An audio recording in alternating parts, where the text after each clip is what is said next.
குருவே சரணம். ஸ்ரீ நற்பே ஜோதிட மையம். நான் உங்கள் கார்த்திகேய வேலவன். நாம் பார்ப்பது திருமண பொருத்தை பற்றி பார்த்துட்ருக்கோம். அதில் 7வதாக வரக்கூடியது பார்த்திங்கன்னா பொருத்தம் ராசி அதிபதி பொருத்தம். அதை பற்றி இந்த பதிவின் மூலமாக நம்ம பார்க்கலாம். குடும்பம் மகிழ்ச்சியாக இருக்கிறதுக்கு பார்க்கக்கூடிய பொருத்தம் தான் பார்த்திங்கன்னா ராசி அதிபதி பொருத்தம். ராசி அதிபதி பொருத்தம் இருந்தால் தான் பார்த்திங்கன்னா குடும்பம் சுபிட்சமாக இருக்க முடியும். புத்திரர்கள் யோகமாக வாழ்வாங்க. 12 ராசிகளுக்குமே அதிபதிகள் உண்டு. அந்த அதிபதி கிரகத்திற்கு பார்த்திங்கன்னா நட்பு, சமம், பகை அப்படின்னு 3 வகைகளாக கிரகங்களோட உறவுங்கிறது இருக்குது. பெண்ணின் ராசி அதிபதி ஆணின் ராசி அதிபதிக்கு பகை அப்படின்னா உறவு இருந்ததுன்னா பொருத்தம் இல்லை அப்படின்ட்டு நம்ம எடுத்துக்கணும். நட்பு, சமம் அப்படின்னா பொருத்தம் இருக்கிறத நம்ம எடுத்துக்கணும். பெண் ராசிக்கு ஆண் ராசி பார்த்திங்கன்னா நட்பு அப்படின்னா உத்தமம், சமம் அப்படின்னா மத்தியமம், பகையானா பொருந்தாது அப்படின்ட்டு நம்ம எடுத்துக்கணும். ராசி அதிபதி பொருத்தம் சிறப்பாக இருந்தால் மட்டுமே உறவினர்களோட பார்த்திங்கன்னா ஒற்றுமை சிறப்பாக அமையும். ஆண் பெண் இருவருக்கும் ஒரே ராசி அதிபதி அல்லது ராசி அதிபதிக்குள்ள நட்பாக இருந்தால் ராசி அதிபதி பொருத்தம் உள்ளதுன்னு எடுத்துக்கலாம். பகை அதிபதிகளாக இருந்தால் பொருத்தம் இல்லை அப்படின்னு எடுத்துக்கணும். ஆண் மற்றும் பெண் ராசியை பார்க்க தங்கள் அதிபதிக்குள்ள நட்பு அல்லது நடுநிலையாக இருக்கணும். இந்த அம்சம் குழந்தைய பாகத்தையே உண்டாக்கும். ஆண் பெண் இருவரும் ஏகராசி அப்படி இல்லைன்னா சமசப்தம ராசிகளில் இருந்தாலும் ராசி அதிபதி பொருத்தம் இல்லைனாலும் தவறில்லை. பெண்கள் மற்றும் ஆண்கள் பிறந்த ராசியில் இருக்கக்கூடிய அதிபதியின் ஒற்றுமையே இந்த பொருத்தத்தை சொல்லுது.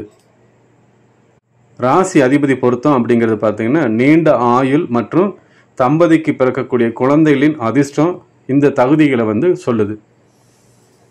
சில சமயங்களில் ராசி அதிபதியின் ஒற்றுமை இல்லாட்டி கூட ஜாதகத்தில் சமசப்தம ஒற்றுமை அப்படி இல்லைன்னா மகேந்திர பொருத்தமும் இந்த குறையை தீர்க்கும்.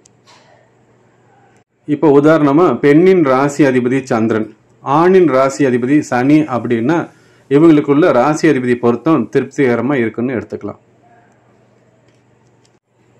ஒரு ராசியின் சொந்தக்காரர் தனது ராசியில் தனியாக அதாவது வேறு கிரக சேர்க்கை இல்லாமல் தங்கியிருக்கும்போது அதிக பலத்தோட தனது ஸ்தானத்திற்கு நல்ல பலன்களை அளிக்கக்கூடிய தன்மையில் இருப்பார். இதை பற்றிய விளக்கத்தை நம்ம பார்க்கலாம். ராசி அதிபதி, நட்பு, பகை கிரகத்தை பற்றி நம்ம பார்க்கலாம். மேச ராசிக்கும் விருச்சிக ராசிக்கும் அதிபதினா செவ்வாய். நட்பு கிரகம் பார்த்தீங்கன்னா சூரியன், சந்திரன், குரு. பகை கிரகம்னு பார்த்தீங்கன்னா புதன் வரார்.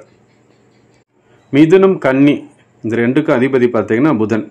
நட்பு கிரகம் பார்த்தீங்கன்னா சூரியன், சுக்கிரன். பகை கிரகம் பார்த்தீங்கன்னா சந்திர பகவான் வரார். தனுசு, மீனம் இதனுடைய அதிபதி குரு.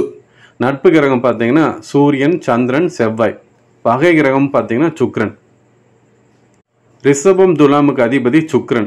நட்பு கிரகம் பார்க்கும்போது புதன், சனி. பகை கிரகம் பார்க்கும்போது பார்த்தீங்கன்னா சூரியன், சந்திரன் பகை கிரகமாக வருது. மகரம், கும்பம் இதனுடைய அதிபதி சனி. நட்பு கிரகம் பார்க்கும்போது புதன், சுக்கிரன். பகை கிரகம் பார்க்கும்போது சூரியன், சந்திரன், செவ்வாய். இதெல்லாம் பகை கிரகமாக வருது. கடகத்துக்கு அதிபதி சந்திரன். நட்பு கிரகம் பார்த்தீங்கன்னா சூரியன், புதன். பகை கிரகம் பார்த்தீங்கன்னா ராகு, கேது. சிம்மத்திற்கு அதிபதி சூரியன். நட்பு கிரகம் பார்த்தீங்கன்னா சந்திரன், செவ்வாய், குரு. பகை கிரகம் பார்த்தீங்கன்னா சுக்கிரன். ராகு, கேது இந்த 2 கிரகங்களும் பார்த்தீங்கன்னா நிழல் கிரகம். இதுங்களுக்கு சொந்த வீடு கிடையாது. இந்த ராசி அதிபதி பொருத்தம் இருந்தால் தம்பதிகளிடையே நல்ல ஒற்றுமை, சந்தோஷமான வாழ்க்கை அமையும். பொருத்தம் பார்த்தீங்கன்னா மத்தியமம் அப்படின்னு இருந்தால் அவ்வப்போது பார்த்தீங்கன்னா சின்ன சின்ன கருத்து வேறுபாடுகள் வந்துட்டு போகும்.